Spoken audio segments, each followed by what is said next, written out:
எதிர்கட்சிகளால் நாட்டில் எல்லாமே ஆளுங்கட்சி தவிர்த்து மீது எதிர்கட்சி தான். நாட்டில் எல்லாமே எதிரி கட்சியாக பார்க்காதீர்கள், எதிர்கட்சியாக பாருங்கள். இந்த எதிர்கட்சி இருக்கான்ல,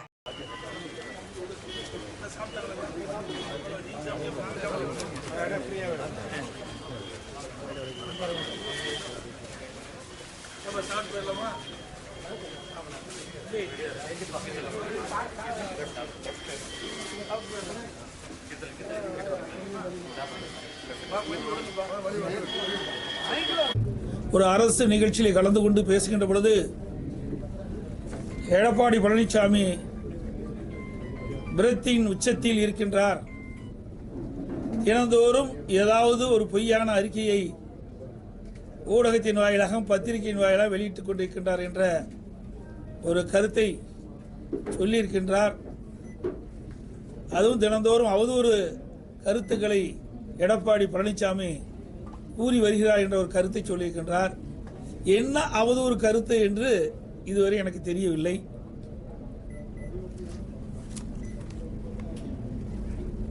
இன்றைக்கு டெல்டா மாவட்டத்தில் குறுவை சாகுபடி செய்யப்பட்டு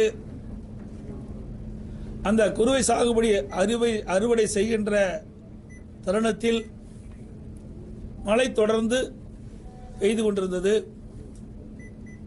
இன்றைக்கு அரசு செப்டம்பர் 1ஆம் தேதியே நேரடி கொள்முதல்கள் திறக்கப்பட்டு விவசாயிகள் கொண்டு வருகின்ற நெல் மூட்டைகளை கொள்முதல் செய்யப்பட்டது என்றும் குறிப்பிட்டார்கள். அப்படி தொடர்ந்து நேரடி கொள்முதல் செய்யப்பட்டிருந்தால் விவசாயிகள் சாலை ஓரமாக நெல்மணியை குவித்து வைக்க வேண்டிய அவசியம் இல்லாமல் இல்லை. அதேபோல திறந்த வெளியில் கொள்முதல் நிலையத்திற்கு எதிராகவே பல்லாயிரக்கணக்கான மூட்டை நெல்மணிகள் குவித்து வைத்திருந்தார்கள். தொடர் மழையின் காரணமாக அந்த நெல்மணிகள்லாம் நனைந்து முளைத்து விட்டது. அந்த விவசாயிகளும் கடுமையாக பாதிக்கப்பட்டார்கள். இதை சட்டமன்றத்திலே 7/10/2025 என்று கருதுகிறேன். அன்றைய தினம் உணவுத்துறை அமைச்சருடைய கவன ஈர்ப்பு தீர்மானம் மூலமாக அதிமுக சார்பாக கொண்டு வந்தேன். அப்பொழுது சட்டமன்றத்திலே டெல்டா மாவட்டத்தில் விவசாயிகள் உற்பத்தி செய்யப்பட்ட விளைவித்த நெல் மூட்டைகளை முறையாக நேரடி கொள்முதல்களிலே கொள்முதல் செய்யப்படவில்லை. இதனால் விவசாயிகள் கொண்டு வந்த நெல் மூட்டைகள் வெளியிலே அடுக்கி வைக்கப்பட்டிருக்கின்றன. நெல் மணிகள் திறந்த வெளியிலே குவியலாக வைத்திருக்கின்றார்கள். மழையின் காரணமாக அந்த நெல்மணிகள்லாம் முளைத்து விவசாயிகள் பாதிக்கப்பட்டிருக்கின்றார்கள்.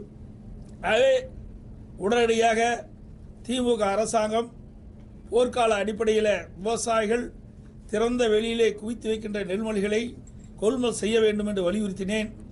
அப்பொழுது உணவு அமைச்சர் பதில் சொல்லுகின்ற பொழுது, நாங்கள் தினந்தோறும் ஒரு நாளைக்கு 2000 மூட்டை கொள்முதல் செய்கின்றோம், விடுமுறையான ஞாயிற்றுக்கிழமையும் கொள்முதல் செய்து கொண்டிருக்கின்றோம் என்ற கருத்தை சொன்னார். 17/10/2020 கவன ஈர்ப்பு தீர்மானம் 17/10/2020 கவன ஈர்ப்பு தீர்மானத்தில் சட்டமன்றத்தில் பேசினது. அப்படி 2000 மூட்டை கொள்முதல் செய்யப்பட்டிருந்தால் விவசாயிகள் கொண்டு வந்த அனைத்து நெல் மூட்டைகளிலும் கொள்முதல் செய்யப்பட்டிருக்கலாம். அதோடு நான் அறிக்கையின் வாயிலாக வெளியிட்டேன். அதற்கு நடவடிக்கை எடுக்கவில்லை. பிறகுதான் 21ஆம் தேதி 10ஆம் மாதம் 21ஆம் தேதி நேரடியாக டெல்டா மாவட்டத்திற்கு சென்றேன். அங்கே தஞ்சை மாவட்டம், திருவாரூர் மாவட்டம், நாகப்பட்டினை மாவட்டம், மயிலாடுதுறை போன்ற மாவட்டங்களுக்கு நேரடி கொள்முதலுக்கு சென்று அங்கே பார்வையிட்ட பொழுதுதான் விவசாயிகள் கண்ணீரும் கவனமாக எங்களுடைய வயலில் விளைவித்த நெல் மணிகளெல்லாம் திறந்த வெளியிலே கொட்டி இன்றைக்கு மழையிலே நனைந்து முளைத்து வீணாகிக் கொண்டிருக்கின்றது. எங்கள் கண் எதிரே இன்றைக்கு நெல்மணிகள்லாம் முளைத்து பெரும் நஷ்டத்துக்கு நாங்கள் உள்ளாயிருக்கணும் என்ற கருத்தை சொன்னார்கள். அப்பொழுது நான் அவரிடத்தில் கேட்டேன், எவ்வளவு நாட்களாக நேரடி கொள்முதல் நிலையத்திலே கொள்முதல் செய்யவில்லை என்று கேட்கின்ற பொழுது சுமார் 15 நாட்களாக நேரடி கொள்முதல் நிலையங்களில் கொள்முதல் செய்யப்படவில்லை. அப்படி கொள்முதல் செய்யப்பட்ட காலகட்டத்திலும் 600 மூட்டைக்கு மேல் எந்த நேரடி கொள்முதல் செய்யவில்லை என்ற கருத்தை சொன்னார்கள். அதோட சணல் சாக்குகள் இல்லை என்றும் அந்த நேரடி நெல் கொள்முதலத்தில் இருக்கின்ற அடுக்கி வைக்கப்பட்டிருக்கின்ற நெல் மூட்டைகளை எடுத்து செல்வதற்கு போதுமான லாரிகள் இல்லை, லோட்மேன் இல்லை. இப்படி இருக்கின்ற காரணத்தினாலே தான் விவசாயிகள் கொண்டு வரப்பட்ட நெல் மூட்டைகளை அவர்கள் கொள்முதல் செய்யாத ஒரு அவலநிலை ஏற்பட்டது. அதைத்தான் சுட்டிக்காட்டினேன். இதில் என்ன அவதூறு செய்தி இருக்கிறது என்று எங்களுக்கு தெரியவில்லை. அதோட துணை முதலமைச்சர் டெல்டா மாவட்டத்துக்கு சென்றார். நாங்கள் கூட பரவாயில்ல, டெல்டா மாவட்டத்துக்கு செல்றாரு, விவசாயிகளுடைய பிரச்சனைலாம் தீர்ப்பார், விவசாயிகளுடைய கருத்தை கேட்பார், நேரடி கொள்முதல் நிலையத்துக்கு செல்வார் என்றெல்லாம் நான் எதிர்பார்த்தேன். ஆனால் அங்கேயெல்லாம் போகல. உடனே ரயில்வே ஸ்டேஷனுக்கு போய் சரக்கு ரயிலில் அங்கே கொடியை அசிட்டு வந்துட்டார். ஏற்கனவே டெல்டா மாவட்டத்தில் கொள்முதல் செய்யப்பட்ட நெல் மூட்டைகள் எல்லாம் சரக்கு ரயிலில் 20 நாட்களாக சென்று கொண்டு இருக்கின்றது. ஆனால் விவசாயிகளை சந்திக்க அவர்கள் மனமில்லாத காரணத்தினாலே அங்கே நேரடி கொள்முதலுக்கு சென்று விவசாயிகளை சந்தித்தால் ஏதாவது பிரச்சனை ஏற்படும் என்ற அச்சத்திலே விவசாயிகளை சந்திக்காமலே இன்று தமிழக துணை முதலமைச்சர் சென்று விட்டார். அதற்கு பிறகு முதலமைச்சர் ஸ்டாலின் அவர்கள் கிட்டத்தட்ட 30 நாட்கள் முன்பாக நடவு செய்த நெற்பயிரெல்லாம் கனமழையின் காரணமாக நீரிலே மூழ்கி சேதமடைந்து விட்டது. சேதமடைந்த அந்த அழுகிய பயிர்கள் எல்லாம் ஒரு ரயிலில் வச்சு கொண்டாந்து காட்டுறாங்க. எப்படிப்பட்ட முதலமைச்சர்! இந்தியாவிலே இப்படிப்பட்ட முதலமைச்சர் எந்த மாநிலத்திலும் இல்லை. விவசாயிகள் பாதிக்கப்படுகின்ற விவசாயிகளை நேரடியாக சென்று ஆறுதல் கூறவில்லை. அங்கே திறந்த வெளியிலே அடுக்கி வைக்கப்படுகின்ற மூட்டைகளையும் நெல்மணிகளையும் கொள்முதல் செய்வதற்கு மனமில்லை. இதனால் பெரு நஷ்டத்துக்கு விவசாயி உள்ளாகிறார். இதையெல்லாம் கவனத்திலே கொள்ளாத ஒரு ஆட்சி தான் திமுக ஆட்சி என்பதை நேரத்திலே சுட்டிக்காட்ட விளைகின்றேன். அதோட நேற்றைய தினம் ஒரு கருத்தை சொல்லியிருக்கின்றார். திராவிட முன்னேற்ற கழக ஆட்சியில் தான் ஒவ்வொரு ஆண்டும் சராசரியாக 42 லட்சம் மெட்ரிக் டன் இன்றைக்கு கொள்முதல் செய்யப்பட்டதாக ஒரு பச்சை பொய்யை சொல்லியிருக்கிறார். திராவிட முன்னேற்ற கழக ஆட்சிக்கு வந்த பிறகு உணவு மானிய கோரிக்கை நடக்கின்ற பொழுது அந்த கொள்கை விளக்க குறிப்பில் குறிப்பிட்டது. அதை நான் ஊடகத்தின் வாயிலாக இந்த நேரத்தில் தெரிவிக்க விரும்புகிறேன்.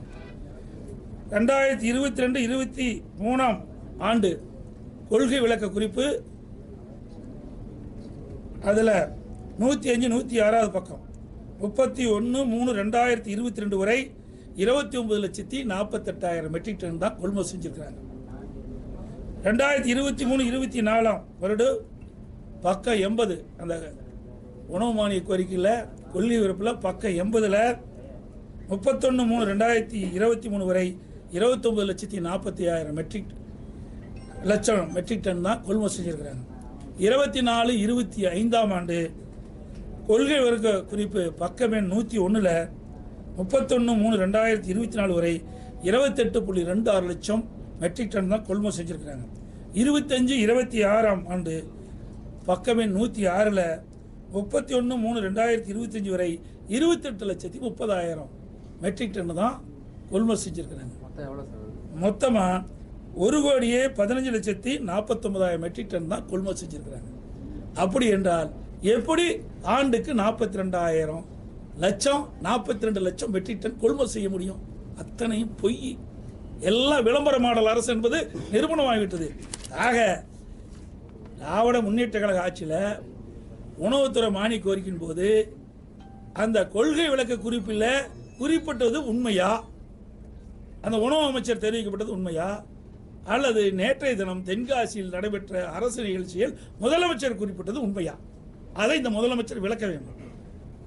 இது புள்ளிவரத்தோட அவர்கள் குறிப்பிட்ட இந்த ஆட்சியில் உணவுத்துறை மானிய கோரிக்கையில் அவர்களது உணவு அமைச்சர் சட்டமன்றத்தில் கொள்கை விளக்க குறிப்பை தாக்கல் செஞ்சிருக்கிறார். அதில் இந்த குறிப்பை எடுத்து நான் உங்களிடத்தில் விளக்கி சொல்லியிருக்கின்றேன். ஆக இப்படி மக்களை ஏமாற்றி விவசாயிகளை ஏமாற்றுகின்ற அரசு தான் விடியா திமுக அரசாங்கம்.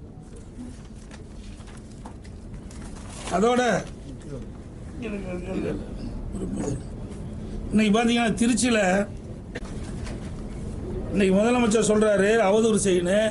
உங்கள் பத்திரிகையிலையும் ஊடகத்திலையும் இந்த நேரடி கொள்முதல் நிலையத்தில் அடுக்கி வைக்கப்படுகின்ற இந்த அரசு கொள்முதல் செய்யப்பட்டு நேரடி கொள்முதல் நிலையத்தில் முளைத்த அந்த நெல்மணிகள்லாம் காட்டினீங்க, மூட்டைகள் எல்லாம் முளைச்சி போனதெல்லாம் காட்டினீங்க. அதோட திறந்த வெளியில் விவசாயிகள் குவித்து வைக்கின்ற நெல்மணிகள்லாம் முளைத்த செய்தியெல்லாம் காட்டினீங்க. அப்படின்னா அந்த செய்தியின் அடிப்படையில் தான் நான் போய் டெல்டா மாவட்டத்தெல்லாம் பார்வையிட்ட விவசாயிகளை சந்தித்தேன், நேரடி கொள்முதல் சொன்னேன். அப்படின்னு இந்த வர செய்தியெல்லாம் பொய்யான செய்தியா? இதெல்லாம் அவதூறான செய்தியா? அப்படித்தானே முதலமைச்சர் என்றுகிறார். அதோட திருச்சியில் இன்றைக்கு இந்த பத்திரிகை தினமலர் பத்திரிகையில் வந்திருக்குது. இன்றைய தினம் திருச்சியில் கொள்முதல் செய்யும் சாலையில் தேங்கி கிடக்குது. 1 கிலோமீட்டருக்கு நெல் தேங்கி கிடக்குது. விவசாயிகள் விளைவித்த நெல்லை கூட முறையாக கொள்முதல் செய்ய முடியாத திறமையற்ற பொம்மை முதலமைச்சர் தான் இப்படிப்பட்ட கருத்து சொல்லிட்டு இருக்கார். எந்த உணவு உற்பத்தி பெருக்குவதிலே இன்றைக்கு விவசாயிகள் மும்முரமாக இருக்கிறாங்க. அப்படி இருக்கின்ற பொழுது விளைவித்த அந்த நெல் மணிகளை கூட இந்த அரசு கொள்முதல் செய்வது அவல நிலை தமிழகத்திலே பார்க்கப்படுகிறது.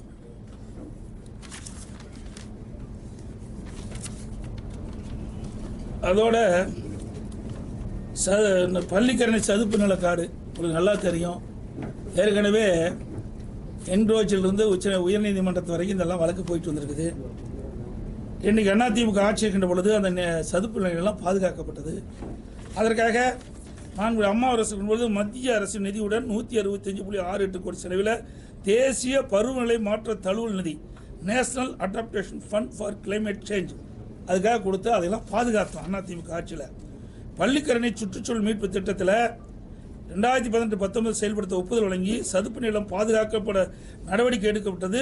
பள்ளிக்கரணை சதுப்பு நிலமெல்லாம் அதிமுக ஆட்சியில் பாதுகாத்தது. ஆனால் அந்த திராவிட முன்னேற்ற கழகம் ஆட்சிக்கு வந்த பிறகு இன்றைக்கு சென்னை மாநகராட்சிக்கு ஒரு குறிப்பிட்ட பகுதி இருக்குது, வனத்துறைக்கு குறிப்பிட்ட பகுதி இருக்குது. இன்றைக்கு இந்த சதுப்பு நில பகுதியிலிருந்து பள்ளிக்கரணையில் சதுப்பு நில பகுதியிலிருந்து அந்த எல்லையிலிருந்து 1 கிலோமீட்டருக்கு அப்பால் தான் இன்றைக்கு கட்டுமான பணிகளை மேற்கொள்ள வேண்டும். இது தென்னிந்திய பசுமை தீர்ப்பு ஆணையத்தினுடைய தீர்ப்பு. அந்த பசுமை தீர்ப்பு ஆணையத்தினுடைய தீர்ப்பின்படி அந்த சதுப்பு நில எல்லை கோட்டிலிருந்து 1 கிலோமீட்டருக்கு அப்பால் தான் இந்த கட்டுமான பணியை துவங்க வேண்டும். ஆனால் அதுக்கு மாறாக அந்த வனத்துறைக்கு கட்டுப்பாட்டில் இருக்கின்ற இந்த சதுப்பு நில பகுதியிலிருந்து அருகாமையிலேயே இந்த கட்டுமான பணிகள் ஆரம்பிக்கப்பட்டது. எதிர்கட்சிகளால் நாட்டில் எல்லாமே ஆளுங்கட்சி தவிர்த்து எதிர்கட்சி தான். நாட்டில் எல்லாமே எதிரி கட்சியாக பார்க்காதீர்கள், எதிர்கட்சியாக பாருங்கள். இந்த எதிர்க்கட்சி இருக்கான்ல